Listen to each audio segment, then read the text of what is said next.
Well, I'm with Monica Levin, everybody, and we had the pleasure, a very unique activity for us yesterday. We both had the pleasure of meeting each other for the first time during the program, during the coaching program.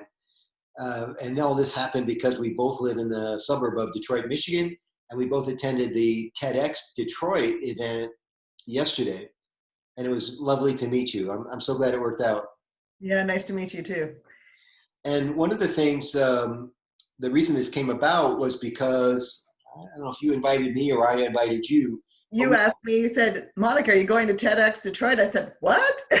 So, And it's a nice Venn diagram for both of us because we're both interested in this kind of thing. So here we are. We find ourselves at this event, and it worked out great.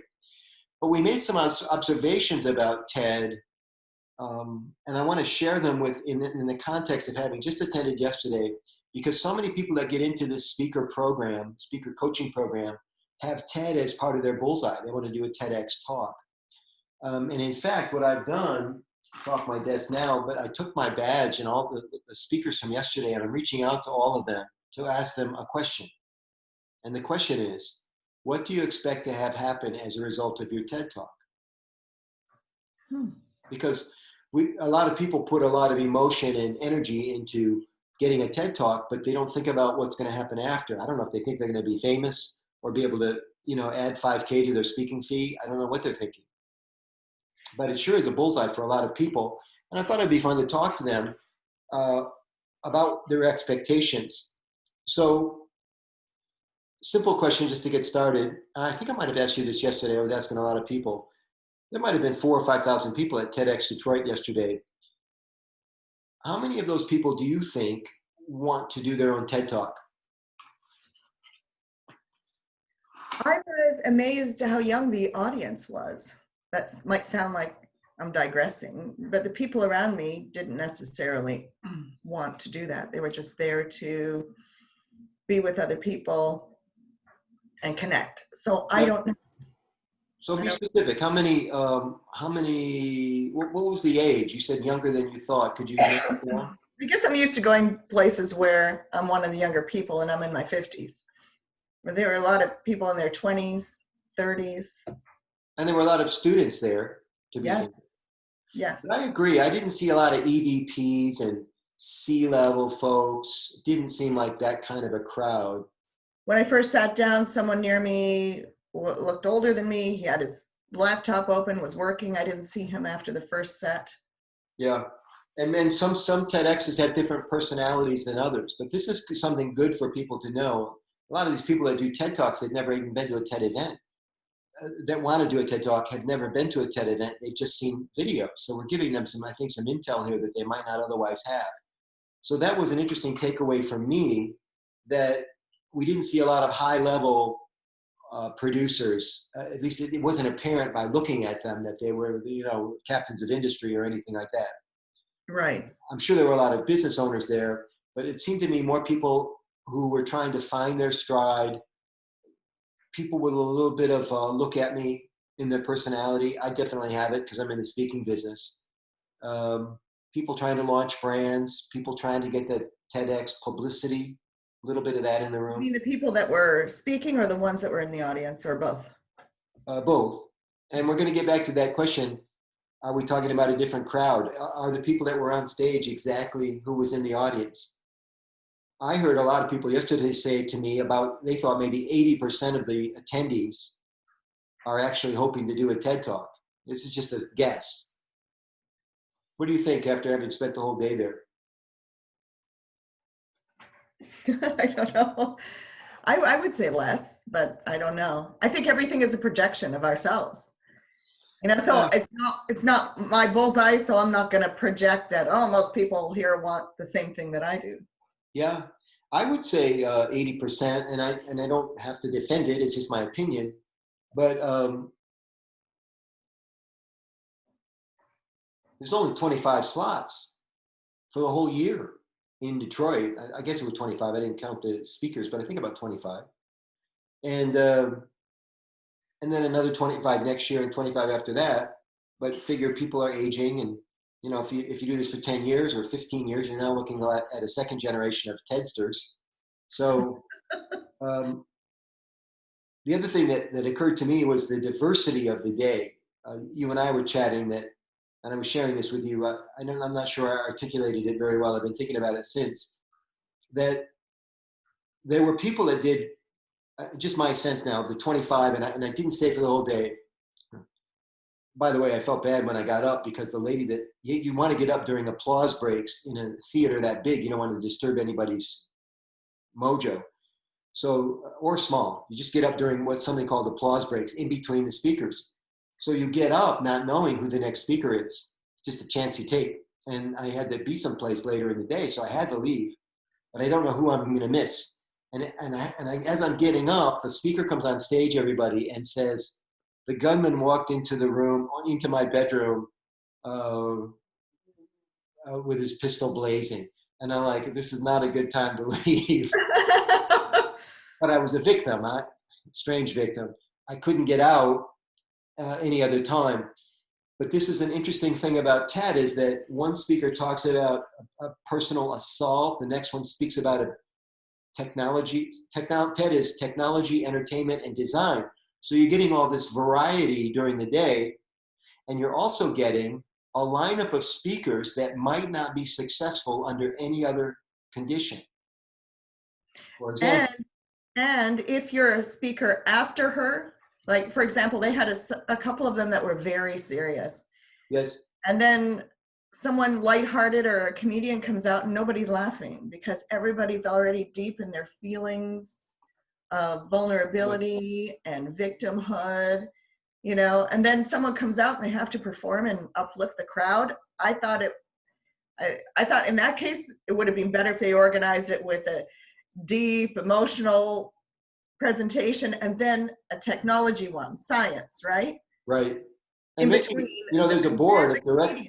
And then the comedian, but the comedian comes out and nobody wants to laugh because they've just been crying. Yeah. It was really awkward. And I feel sorry for these TEDx speakers. It looks really tough. There's And I know a board of directors, Monica, that makes decisions about all of this, and I'm sure they give attention to the order. But I'm 100% with you. There was a magician on stage, everybody, and if you bring up the person that talks about genocide after the magician, it ain't gonna play. You got to have a buffer speaker or something. So you get all this kind of weirdness that you wouldn't see at a normal event. Another example, I do a lot of corporate events. And I get paid pretty good money to do it after 20 years in the business. These guys, some of them couldn't even get a gig in corporate because the message isn't right for the corporate world. It's only right for the TED stage. And that's not a dig. Likewise, there are some very fine corporate speakers who would have bombed yesterday. But when I was doing the final analysis in my own noggin on the way home of the 25 speakers, there was a lot of average going on. And I say maybe only 2 or 3 elite speakers in the day, is my feeling. What were your takeaways in terms of the skill set that you saw? And did you have a favorite speaker? I know I'm putting you on the spot. In terms of eloquence, she never even said her name, and I don't watch TV, so I don't know who she is. The blonde that does reconstruction of homes. Oh, yeah, I know who it was. It was Nicole Curtis, and she's on a show called Rehab Addict. She was very polished. She did not do what other ones did. Some of them were pacing on that. In a TED Talk, you have to stay on that red carpet. Yes. People are pacing back and forth. Why do you suppose she was so good? Pardon? Why do you suppose she was so good? Well, because she's had lots of experience. Hours and hours and hours. Hours and hours, and television and speakers, and she stayed planted, and she used fantastic hand gestures and body language. She made connection. Her stories were meaningful. Yeah. She flowed. She was really great. Yeah, I agree. She was up there. So if you are interested in doing a TED Talk, here's the moral of the story. You need to go to the TED event first. You need to get your act together, your story together, so you're not crushed when you're not accepted. If you get accepted, you need to bang it when you get there. And you also need to manage your expectations after the TED Talk. This is not the TED. This is TEDx. And so the TED is the one that makes careers. And by the way, you got to have some, hang time before you get accepted to the stage in Great Britain. But getting a TEDx talk locally is a step toward that, right? It's like being on Good Morning Minneapolis before you're on Good Morning America. I don't even know if those shows are on anymore. But it's like a stepping stone to other things. Right. And having said all that, let's get you on the TED stage, Monica. Well, did you want to also talk about, you and I were talking yesterday, you were saying in terms of if you wanted to be a TED speaker, what are your objectives? Because they had 2 big ballrooms with vendors, and some of the speakers had their wares and their books for sale. Yeah. And this is not just a TED observation. This is true at any conference, which is why I like the opening slot at conferences. So there's a lot of connotation in these industry terms, right? It's an industry term for us if we're speakers. Conference means it's more than one session. Now you can go to, when I hear conference, I think weekend, but you could go to a 1-day conference. You could go to a half-day conference. That's a thing, a half-day conference. But a half-day conference has more than one segment and probably more than one speaker by definition. So I somehow almost always get the opening slot. I don't know if it's because of my energy or my reputation, or I always bat lead off and everybody knows it. I don't know how this happened, but it does. And I capitalize on it big time, because when I go on first, a bunch of stuff happens. Everybody now sees me the rest of the conference because I always go early and stay late. If I was speaking last in the conference, I could be wandering around the whole time and nobody would know who I was. Right. So there's some not political capital, but there's a benefit, there's a currency to going on first, if you can work it out that way, if you can become that kind of a person. The other advantage is everybody's sharp and fresh. You're not talking about an after lunch segment. You're not going on at the end of the conference when everybody's fatigued. So there's something about that that's really in my sweet spot. And to your point from yesterday, if you went on early in the TED day, it's only a 1-day event, but if you went on early in the day and then you went to what they call the lab, which is essentially an expo, it's where they have booths and stuff set up. And as a speaker, and I suppose anybody could have given them money, they probably would have taken money from anybody to have a booth. But if you go on first and you have all that recognition, now every time you go down to the lab or to the booth and you've got books to sell, you got all these people coming by who recognize you. You're a name brand for them. They've spent 45, well, in the TED case, 18 minutes with you. Right. But in my case, I'm sometimes on stage 90 minutes. They feel like they know me. And so when they come to my booth, it's a much different call and response for the purchase of the book, for example. Sales go way up. I think that's what you were getting at, yeah? Yes, yes. And to your point about having slots at the end of the day, a couple of speakers after you left, I nodded off. I'm like, in my chair. Yeah. Well, it's relentless. 25 18-minute segments is a long ass day. Yes. So there again, if they're going to bother to rent the theater and promote the event and hold auditions, why don't we just log jam the whole day? But in terms of being the best place to showcase your stuff, because you don't get to dictate what your time slot is. That's the luck of the draw. So let's say you put in for a TED Talk next year, you won't know what time slot you get. You could be one of the last 2 speakers and everybody's either hit the road to beat the traffic or they're like you. No? I'm thinking I need to stay. But when they do auditions, what kind of auditions? Are they video auditions, in-person auditions? Well, it's an online form for sure. You fill out a form online.